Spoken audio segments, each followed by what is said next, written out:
Okay, so next lesson is on perpendicular bisectors. So, little definition here at the top.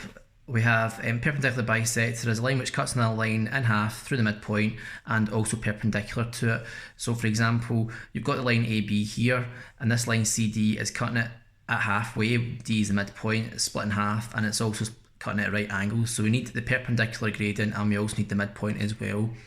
For a perpendicular bisector, it doesn't always need to involve a triangle, like the way that medians and altitudes do. So sometimes it can involve triangles, but the triangle doesn't need to be there. So to find the equation of a perpendicular bisector, similar to what we did before, we need to find the midpoint, we need to find the gradient of the line that's been cut in half, and then we also need to find perp. And then once we've got the midpoint and the perpendicular gradient, we can then work out the equation of the perpendicular bisector. So we need to use the midpoint here, and we need to use the perpendicular gradient. So for example, if we look at the first one, find the equation of perpendicular bisector of the line joining these 2 points A and B. So first thing we want to do is, you don't need to really draw a sketch out for this one because you don't have 3 vertices, it's just 2 points A and B. So first thing we do is find the midpoint of the line being bisected. So I'm going to find the midpoint of AB.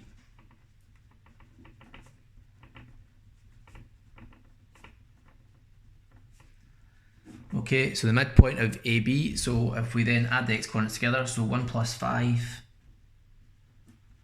over 2, and then 3 add on negative 7, it's just going to be 3 take away 7 over 2, so add the coordinates together, add them, then half. So we get 6 over 2, and then negative 4 over 2, so 6 over 2 is 3, and then negative 4 over 2 is going to be negative 2. So that's the midpoint, which we'll come back to in a little minute. Midpoint 3, negative 2. Second thing is to find the gradient of the line and then use perp. So we're going to work out the gradient of AB. So MAB is equal to, so we've got y2 minus y1, so it's going to be negative 7 take away 3 over 5 take away 1, x2 minus x1. Okay, so substitute that in. So we're going to get negative 7 take away 3, so that's negative 10 over, and then 5 take away 1 is 4, just make sure I've got that correct. Negative 7 take away 3, yeah, that's fine. So negative 10 over 4, and then simplify that because we need to simplify. So divide top and bottom by 2, so that means the gradient is negative 5 over 2. Right, once we get negative 5 over 2, we get our gradient, we have to then get perp. So the perpendicular gradient, perp. Okay, remember, if it's a negative, it's going to go to a positive, so we change the sign and then we flip the fraction. So instead of 5 over 2, perpendicular gradient would be 2/5. So that's our perpendicular gradient. Right, so we now need to use the perpendicular gradient with the midpoint, and then we can work out the equation of the line. So that's our point we're going to use. I'm going to call that A and B, and then just at the side here, squeeze this in. We've got y minus b equals mx minus a. So y take away negative 2, so y plus 2 equals 2/5 bracket x take away 3. Alright, substitute it all in. Multiply both sides by 5, take rid of the 5 there in the bottom of the fraction. So we're going to get 5y plus 10 equals, 5s will cancel out, you've still got the 2 in front though, so 2 times x is 2x, take away, and then 2 times 3 is 6.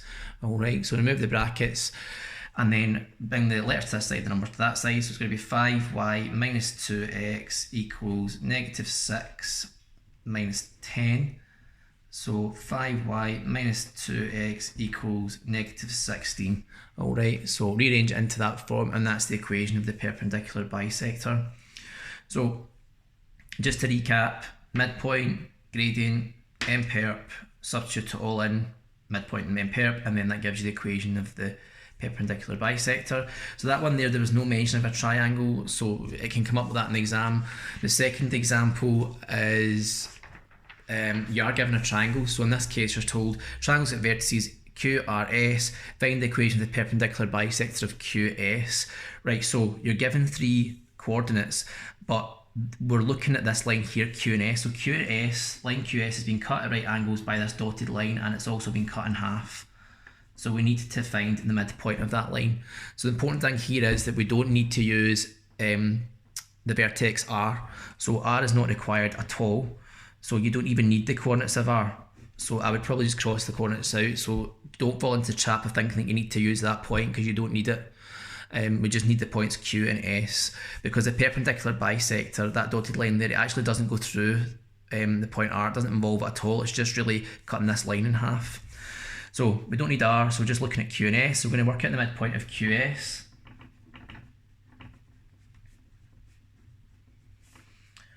Okay, so Q and S, so we've got -4 add on 8 over 2, and then -2 add on 0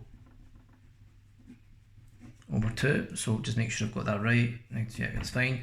So that's going to give me -4 plus 8 is 4 over 2, -2 plus 0 is 2 over 2, okay, and then we have 2, and -2 over 2 is going to be -1. Okay, so that's the midpoint of QS. Now work out the gradient of QS. So MQS is equal to, so y2 minus y1, so we're going to have 0 take away -2, okay, over, and then it'll be 8 take away -4. Alright, now I'm just going to check all my numbers, because as I said earlier on, it's really easy to make mistakes with the coordinates here, so yeah, that's fine. So we're going to have the top there, double negative, 0 plus 2 is 2, and then 8 plus 4 double negative again is going to give us 12. So we're going to get 2 over 12, that's fine. And again, simplify the fractions, so 2 over 12 is 1/6. Alright, then M-perp. So if it's a fraction, it's positive, the perpendicular gradient is going to be negative, change the sign, and then flip the fraction. So it's -6 over 1. But -6 over 1, remember, is just -6. Alright, so make sure you simplify that to -6 there. So that's our perpendicular gradient, and we've got our midpoint, and then we're just going to label that A and B, and then I can do y minus b equals mx minus a. So y take away -1, b is a negative, so it's going to become y plus 1 equals -6 bracket x take away a, x take away 2. Okay, multiply brackets out, so y plus 1 equals -6x, double negative here is plus 12, and then letters left, numbers right, so y plus 6x, oh, got that wrong, y plus 6x, moving that to that side, is equal to 12, take away 1, and then we end up with y plus 6x equals 11. Okay, and that's the equation of the perpendicular bisector of this line here. And that is the end of perpendicular bisector.